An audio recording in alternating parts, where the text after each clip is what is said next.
Mysteries of Mount Shasta. Mountains have always enthralled and inspired awe in mankind since time unremembered. We have lived in their shadows, worshipped at their feet, spun epic legends around them, feared them, revered them, and sacrificed to them. They have been the muse for countless artists, writers, and philosophers for thousands of years and inspired adventurers to push past their limits to ascend them. Mountains have also long drawn to them countless inexplicable mysteries and myths that gravitate around their craggy, cloud-covered peaks and taunt those of us who would try and understand them. Although there are many deeply mysterious mountains in the world, one that surely stands out as exceptional is Northern California's Mount Shasta, a mountain that seems to know no end to the depths of bizarreness. Ancient lost civilizations, UFOs, Bigfoot, strange creatures, anomalous people, and numerous other unexplained phenomena, Mount Shasta is just dripping with high strangeness. Let us explore the weird, wonderful, and indeed often surreal world of this mystical mountain realm. There can be no doubt that Mount Shasta casts a rather startling, imposing presence for those who first lay eyes upon it. Lying within the southern end of the Cascade Range in Siskiyou County, California, Mount Shasta is a now dormant volcano that soars 14,179 feet, 4,322 meters, over the surrounding forested valley, making it the second highest peak of the Cascade Range and the fifth highest mountain in all of California. Since Mount Shasta is not connected to any other surrounding nearby mountains, it stands alone, bursting abruptly and steeply from the ground like some mystical solitary giant to loom over the majestic valleys of green around it and completely dominate the landscape of Northern California. It is said that the massive, rather intimidating lone mountain can be seen from up to 140 miles, 230 kilometers, away on a clear day, making it a striking natural monolith that has captured the admiration and imagination of mankind for centuries. The naturalist John Muir famously said of the spectacular mountain upon first seeing it in 1874, "I was 50 miles away, foot, alone and weary, yet all of my blood turned to wine and I have not been weary since." Considering its solitary, dominating presence, appearance out of seemingly nowhere, and steep, almost pyramid-like shape which often attracts an ethereal whirling crown of frequently oddly shaped clouds, it is perhaps no surprise that Mount Shasta has long been the origin of numerous fantastic tales, myths, and legends since the very first Native American tribes who inhabited the region. The Modoc, Wintu, Akamawi, and Atsawegi tribes all have once inhabited the area within the shadow of Mount Shasta and all consider the looming mountain to be a deeply sacred place which was considered too powerful for humans to actually live on and which spawned various legends from each tribe. The native Modocs, for instance, believed the mountain was inhabited by the great spirit Skell, who was the spirit of the above world and had created the mountain as a stepping stone from heaven, where he dwelled at the summit overlooking his domain far below. Skell was said to have frequent epic battles with his enemy, Lau, the spirit of the below world in darkness, who inhabited Mount Mazama in Oregon. It was said that Skell would hurl intensely hot boulders and fiery lava at his nemesis in a fury and that this ultimately led to the eruption of Mount Mazama, which subsequently formed the volcanic basin of Crater Lake, a place that became known to the tribes as the domain of all evil, while Mount Shasta was revered as a land of blessings. The mountain is also the source of countless other native tales and legends, many of which were chronicled by the writer Joaquin Miller, who spent some time living amongst these people, in his 1873 opus Life Amongst the Modocs, Unwritten History. Other natives' legends swirled around the mountain for generations. It was once believed that to go up the mountain past the tree line was to invite doom, as therein was the realm of the dead, the shaman, the damned, and a mystical race of evil dwarfs feared by the Wintu tribe. Mount Shasta was also said to be prowled by numerous spirits and magical beings, not all of them particularly benevolent, and was also the purported location of portals to other realms of existence. Curiously, many of the tribes here have stories that speak of encountering a tribe of people they called the Shasta people, who were described as being shorter and darker than the Native Americans and who had inhabited the region since long before their arrival.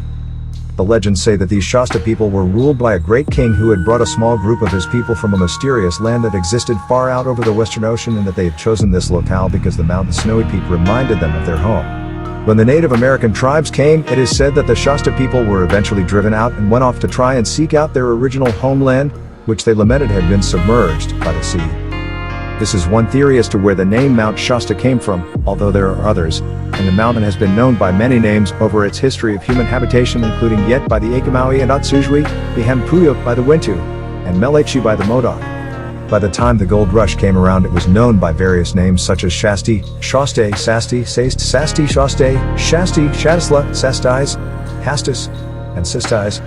with the modern-day spelling of Shasta coming about in 1850 when it was chosen as the name of the county by the California state legislature. Legends, myths, and strange tales of the unknown permeating Mount Shasta are certainly not confined to the old Native American lore, and right up into the modern day, the majestic peak has been steeped in stories of all manner of high strangeness, so much so that it is hard to decide where to even begin. Perhaps the most enduring, well-known, and indeed most bizarre of these is that the mountain harbors an ancient, secret city inhabited by the descendants of the Lemurians, which are the supposedly highly technologically advanced people who are said to have been the first humans on Earth and lived on a lost sunken continent known as Lemuria. The name Lemuria was coined in the mid-19th century to denote a hypothetical sunken continent that once bridged the Indian Ocean and was so named because it was speculated that it was through this mysterious continent that lemurs had migrated from Madagascar to India. The story goes that as their continent sank due to some unspecified cataclysmic event, which some circles say was the very same that sunk the more well-known Atlantis, and their civilization lay in ruin, a number of Lemurians escaped to Mount Shasta to establish the city of Telos somewhere under the mountain, where they recreated their once great society and purportedly continue to live to this day. The Lemurians are typically described as being graceful, then ethereal beings who are very tall, up to 7 feet in height, with fair skin, long luxurious hair and abnormally long necks which they are said to decorate with collars made of beads, gold, or precious stones. The strange beings are usually clad in flowing white robes and sandals, although they are sometimes said to wear tunics or even walk about nude. They are said to have mastered various advanced technologies, such as atomic energy, magnetism, electronics, and some say even the ability to alter space-time itself thousands of years ago, and they are believed to possess great levitating airships which they use for transport. It is even claimed that they illuminate their subterranean realm with an artificial miniature sun powered by some unknown powerful energy source. The Lemurians are also purported to have a walnut-sized organ of some sort that protrudes from their foreheads and supposedly imbues them with vast psychic powers such as ESP, telekinesis, telepathy, the ability to appear and disappear at will, and the power to influence the minds of others. The theory of Lemurians living within Mount Shasta has a history almost as odd as the purported beings themselves. The whole tale can probably best trace its beginnings back to a book called A Dweller on Two Planets, which was written by Frederick S. Oliver in 1899. In the summer of 1883, a teenage Oliver had been helping his family mark the boundaries of their mining claim, which entailed driving wooden stakes into the ground and then marking their location in a notebook. Allegedly, at some point during this arduous task, Oliver's hand began to shake and convulse uncontrollably and started to write down things seemingly of its own volition. The boy ran home in a panic, his hand continuing to act of its own accord, writing feverishly the entire way, and as soon as he arrived his mother gave him more paper to write on. The initial seizure stopped shortly after, revealing the beginnings of a text. Over the next 3 years, Oliver's hand would occasionally be overcome by this mysterious force, writing several pages here and there until finally in 1895 he had completed an entire book which chronicled and described the existence of the secret Lemurian city and its history. Oliver would go on to claim that he had been chosen by the Lemurians as their secretary of sorts and that the whole book had been telepathically channeled through him and onto the paper via automatic writing. Oliver further even went so far as to claim that he had been taken astrally to the city itself and had seen it with his own eyes, describing it as being deep within the mountain and comprised of vast warrens of tunnels with secret automatic doors, elegant architecture, and apartments plated with gold and carpeted with a luxurious fleecy substance. Indeed, the entire city was said by Oliver to be generously decked out in crystals, gold, silver, bronze, and precious stones, the whole of which was powered by crystal energies, brightly illuminated and was inaccessible to outsiders without the expressed invitation of the Lemurians themselves. High technology was said to abound in this fantastical city, with numerous mentions of various incredible gadgets and vehicles employed by the city's residents, including large cigar-shaped airships which hovered overhead.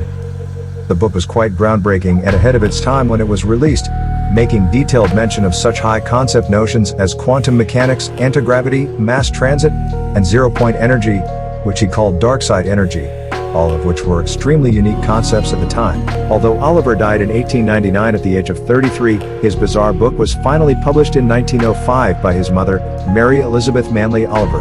At the time of the publication of Oliver's book became an instant occult classic and an openly acknowledged source for many New Age belief systems, sects, and cults. It would even spawn a sequel entitled An Earth Dweller's Return, but it would certainly not be the last literary mention of the strange lost city of the Lemurians on Mount Shasta. In fact, in 1931, Harvey Spencer Lewis, using the pseudonym Weiser Spennel, also wrote a whole book on the phenomenon which further launched the popularity of the idea of lost cities and societies lurking within the depths of the mountain.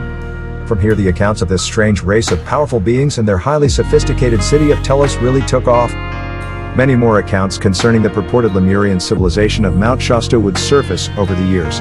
In the May 22, 1932 edition of the Los Angeles Times, there appears the odd account of a Mr. Edward Lancer, who had been passing Mount Shasta in a train when he claimed to have seen the whole southern side of the mountain blaze to life with a brilliant, almost blinding, strange reddish-green illumination. When he asked the train conductor what it was he had seen, he was assured that it had been the work of the Lemurians. The perplexed Lancer later went to investigate the strange light further and purportedly asked locals from the area's towns about what he had seen, to which they replied that there was a mysterious community of people living within the mountain who were known to perform rituals in the early morning and the evening, which made use of strange sources of brilliant light that could have explained his sighting. This ceremony was allegedly known as the Ceremony of Adoration to Gautama, with Gautama being the Lemurian word for America, and the ceremony celebrating their ancestors' arrival on the continent after their own had tragically been swallowed beneath the waves. It was explained that these ceremonies used extremely bright sources of mysterious light which were known to light up the whole side of the mountain. The locals also said that the Lemurians were known to come down from their secretive mountain realm into town from time to time, towering, odd-looking folk clad in their white robes and barefoot, who would buy huge amounts of sulfur, salt, and lard, which they would always pay for in gold nuggets that far exceeded the value of the merchandise. When Lancer made known his intentions to go up the mountain and find these Lemurians and the source of light he had seen, Lancer lamented that the local officials and ranchers freely ridiculed my avowed trek into the sacred precincts, assuring me that an entrance was as difficult and forbidden as an entrance into Tibet. His hopes of ever finding the city dashed, Lancer seemingly gave up on his quest, and it is unknown what exactly became to him or whether he finally found what he was searching for or merely faded into obscurity. In the June 27, 1940 edition of the Mount Shasta Herald, William Bridge Cook wrote of a Professor Edward L. Larkin of the Mount Lowe Observatory, who claimed to have observed the mystical city at great length through his telescope on several occasions. Larkin had allegedly discovered the city by accident as he was calibrating his telescope and spied something shining anomalously on the mountain. Finding this to be peculiar, he then focused on the object and found it to be an enormous Oriental-style temple which he described as a marvelous work of carved marble and onyx rivaling in architectural splendor the magnificence of the temples of Yucatan. Larkin would go on to claim to have seen other temples on the mountainside as well, including ones in an apparent Greek style, with magnificent shining white marble columns.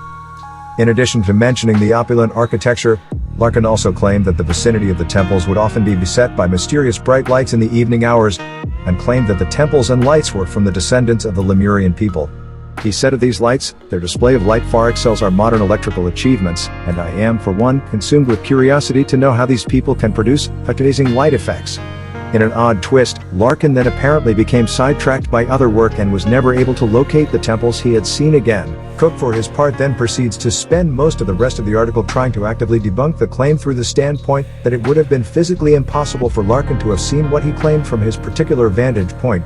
But it is still a curious account nevertheless. The Lemurians were also claimed to be able to influence their environment and to exhibit extraordinary architectural know-how. A 1962 edition of the Australian Flying Saucer Review mentions in an article by Andrew Thomas the curious case of a forest fire in 1931 which ravaged much of the mountain yet was kept from advancing by the appearance of a mysterious fog which halted the blaze in its tracks. In the aftermath of the fire, it was reportedly discovered that there was a perfectly clear and curved demarcation zone remaining between the charred earth and undamaged areas. It was said by locals that this was the work of the Lemurians protecting their domain through some unknown technological wizardry. Likewise, it is said that their city and structures are impervious to the effects of the many earthquakes that ravage the region, such as their architectural skill and perhaps even due to their alleged ability to control the earth itself.